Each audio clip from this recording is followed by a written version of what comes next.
இந்த கிளாஸ் முடிஞ்சதுக்கு உங்களை விட நான் தான் ரொம்ப சந்தோஷப்படுறேன். இதோ சார் வந்துட்டாரு. இனிமே அவர் உங்களை மேய்ப்பாரு.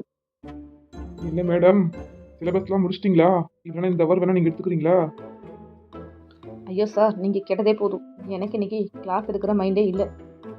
ஏன் மேடம் அப்படி சொல்றீங்க? என்னாச்சு? உங்களுக்கு தெரியாதா சார், இந்த பசங்க எல்லாம் எப்படி பண்ணுறாங்க, ரொம்ப சோஷியல் மீடியா வளர்ச்சியால் கெட்டு போயிட்டாங்க சார். நான் ஒன்று கேட்டால் இவங்க என்னை அசர வைக்கிற மாதிரியே ஒரு பதிலாக சொல்கிறாங்க. அது இங்கே புரியாதுன்னு இல்லை, வீட்டுக்கு போனால் கூட புரியாது போல். அப்படியேப்பட்ட ஒரு பதிலாக சொல்கிறாங்க. என்னால் ஒரு லிமிட்டுக்கு மேலே இந்த பசங்களை திட்டவும் முடியல. எப்படா பெல் அடிக்கும்னு நானே வெயிட் பண்ணிட்டு தான் இருந்தேன். நல்ல வேளை நீங்கள் வந்துட்டீங்க. நான் கிளம்புறேன். என்ன மேடம் சொல்றீங்க? ஆமாம் சார், நம்ம கேட்குற பதிலுக்கெல்லாம் பசங்க டெக்னாலஜியை வச்சு தான் பதில் சொல்கிறாங்க. இப்போ இருக்கிற ட்ரெண்டிங்க்கு ஏற்ற மாதிரி அவங்க பதிலை மாற்றிக்கிட்டே இருக்காங்க. கேட்டால் அதுதான் சரின்னு விளக்கம் வேற கொடுக்குறாங்க. என்னால் முடியல சார். இதுக்கு மேலே இங்கே இருந்தேன்னா எல்லா பசங்களையும் அடிச்சிடணும்னு எனக்கே பயம் வந்துருச்சு. அதனால் இன்னைக்கு என்னோட கிளாஸை நான் முடிச்சுக்கிறேன். நீங்கள் வந்து உங்கள் கிளாஸை தாராளமாக எடுங்க சார். ஆமாங்க மேடம், இந்த நியூஸ் சேனல் காரணங்களும் அப்படிதாங்க மேடம் பண்றானுங்க. கண்டதையும் தூக்கிட்டு வந்து நியூஸ்ல போட்டு விட்டுறானுங்க. ஏன்டா இதெல்லாம் ஒரு நியூஸாடா அப்படிங்கிற அளவுக்கு நியூஸ் போடுறானுங்க. காலையிலேயே நியூஸ் பார்க்கலான்னு பார்த்தா கடுப்பத்தி விட்டுறானுங்க. பத்தாததுக்கு நியூஸ்ல போய் டிக்டாக் பிரபலங்கள் அது இதுன்னு சொல்லி அசிங்கமாக பேசுறவங்க எல்லாத்தையும் நியூஸ்ல போட்டு வளர்த்து வேற விட்டுறானுங்க. அதெல்லாம் பார்க்குற பிள்ளைங்களும் இந்த மாதிரி நாமளும் பண்ணோம்னா நியூஸ்ல வருவோம் பெரிய ஆள் ஆகும்னு சொல்லி ஒரு தப்பான பாதையில் போகிறதுக்கு நிறைய வாய்ப்பு இருக்குது. முக்கியமாக இப்போ இருக்கிற சோசியல் மீடியா பிள்ளைங்களை வளர்க்குதா கெடுக்குதான்னு கேட்டால் அதிகமாக கெடுக்குதுன்னு தான் மேடம் சொல்ல முடியும். ஆமாம் சார், கண்டிப்பாக நீங்கள் சொல்கிறத நானும் ஒத்துக்கிறேன். எனக்கும் காலைல நியூஸை பார்த்தா கடுப்பாக தான் வரும். சரிங்க சார், நம்ம அப்புறம் பார்க்கலாம். நீங்கள் கிளாஸ் பாருங்கள், எனக்கும் அடுத்த கிளாஸ் இருக்குது. அப்படி என்னதான் அந்த பசங்க கேட்டுவிட்டாங்க இந்த ஓட்டம் ஓட்டுறாங்க. சரி, நம்ம வந்த வேலையை பார்ப்போம். என்ன பசங்களா எல்லாரும் படிச்சிட்டிங்களா? ஆரம்பிக்கலாமா? நியூட்டன் ஏன் ஆப்பிள் விழுந்ததுனால கிராவிட்டி கண்டுபிடிச்சாருன்னு சொல்லுங்க பார்ப்போம். பல்லவி நீ சொல்லுமா, நியூட்டன் ஏன் ஆப்பிள் விழுந்ததுனால கிராவிட்டி கண்டுபிடிச்சாரு?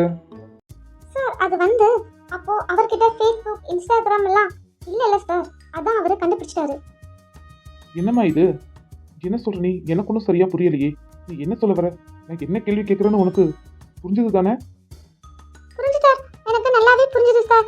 நியூட்டன் கீழே விழுந்த ஆப்பிள பார்த்ததுனால தான் யோசிச்சதுனால தான் பூமியின் ஈர்ப்பு விசையை கண்டுபிடிச்சாரு. அவரால் கண்டுபிடிக்க முடிஞ்சது. இப்போ உங்களுக்கு புரிஞ்சுதா சார்? புரியுது. எல்லாம் கால கொடுமை. இந்த தலைமுறை பரமுறை இல்லாம தலைகீழ ஆடுதுன்னு நல்லாவே புரியுது. இப்ப இருக்கிறதுங்கெல்லாம் மொபைல்ல எப்ப பாரு ஸ்க்ரோலிங் தான். அதனால இதுங்க இப்படி கெட்டு போய் தலைகீழ ஆடுதுங்க. கடவுளே.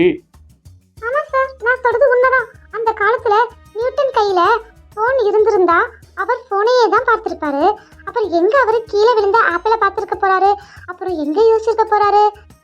அததான் நான் சொன்னேன். கேட்டதுக்கு ஒழுங்கா பதில் சொல்ல மாட்டேன்.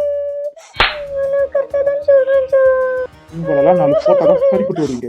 இனிமே நான் கேட்கற கேள்விக்கு ஒழுங்கா பதில் வரல, இப்படிதான் ஒவ்வொருத்தவங்க மண்டையும் பீங் சொல்லிட்டேன். என்ன அந்த வனிதா டீச்சர் நினைச்சிங்களா கொடுத்துட்டு போறதுக்கு? ஒழுங்கா கேட்கற கேள்விக்கு உண்மையை பதில் சொல்லுங்க. அங்க என்ன சத்தம்? வாய் மூட போறியா இல்லையா? மணி ஒரு பூனை வாங்க 500 ரூபாய் செலவு பண்ணியிருக்கான். அதன் பின் 700 ரூபாய்க்கு அந்த பூனையை வித்துட்டான். இதுல மணிக்கு கிடைத்த லாபம் எவ்வளவு? கவின் நீ சொல்லு.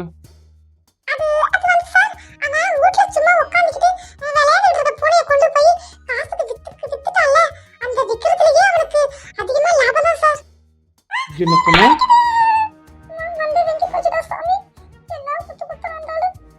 அடுத்த கேள்வி என்ன கேட்டு போறாருடா. பல்லவியும் கவினுமே நல்லா அடி வாங்கிட்டாங்க. ஐயோ, இவர் அடியெல்லாம் என்னால தாங்க முடியாதுப்பா. ஆல்ரெடி வீக் பாடி. எங்க அம்மா என்ன நல்லா சாப்பிட சொல்லிக்கிட்டே இருக்கும். நான் தான் சாப்பிடாம வந்து இவர்கிட்டலாம் அடி வாங்குறேன். தாங்க கூட முடியாது போல இருக்குது. அமைதியாருடா, நீ பேசினாதான் உன்னை பாப்பாரு அவரு. இந்தியா ஒரு ஜனநாயக நாடு. அதன் பொருள் என்ன? திவாகர் நீ சொல்லு. அப்படா நான் தப்பிச்சேன். அது ஓட் போட்டவங்களே தூக்கி எறிறதுக்கும் பர்மிஷன் இருக்கிற நாடுன்னு அர்த்தம் சார். இப்போ இதுக்கும் நான் சொன்னதுக்கும் என்னடா சம்பந்தம்? அது வந்து சம்மதம் இருக்கு சார். சம்பந்தம் இருக்கா? என்ன அடி மணி பழிச்சிட்டு போயிட்டாருப்பா. ஐயோ வலித்தாங்களே. பெல் அடிச்சிட்டாங்க. கிளம்பிடு வரும். நான் உங்களை அடுத்த கிளாஸ்ல சந்திக்கிறேன். அடுத்த தடவை ஒழுங்கா படிக்காம வந்து ஏதோ பதில் சொல்லி என்ன சமாளிக்க பாத்தீங்க, ஒவ்வொருத்தங்களையும் 100 வாட்டி கிரவுண்டை ஓட விட்டுருவோம் பாத்துக்குங்க. அப்படா ஒரு வழியா போயிட்டாரு.